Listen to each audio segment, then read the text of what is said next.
So, mga madam, mga lord, mga sir, welcome. Live muna tayo saglit mga lords. So, mayroon tayong unit na pumasok ngayon. Iba na naman to kasi 96 unit tong sold out namin ngayon sa tuwag nito sa mga brand new unit namin. So, ito Sportage. Ito ngayon yung natin tapos na to ma-PDI. So, for detailing na lang to, i-detail namin to. Bawat isa dito. Tapos hatid natin doon sa sa workshop. So, ang maraming mga unit mga rods. Ito. Yan. Ganda, palising.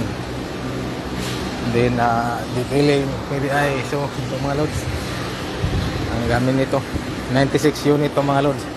So, hindi lang Sportage. Mayroon ding ibang unit. May Sonit. Mayroon ding Sorento. So, ito yung mga unit natin. Iba pa yung kahapon mga loads. So, mayroon din naman tayong mga unit dito na in-sprayhan namin ito. Brand new truck. Din ito, sold na to mga loads. I-detail na lang namin to kasi ito yung mga sticker niya. Yung sa brand new car, mayroon may sticker man. So, tatanggalin namin to. So, pero ito, nabugahan na namin tong under chassis niya. Yan, under chassis. Buga naman anti-rust. Yung rim, na-sprayhan na rin namin ito. Na-sprayhan na to.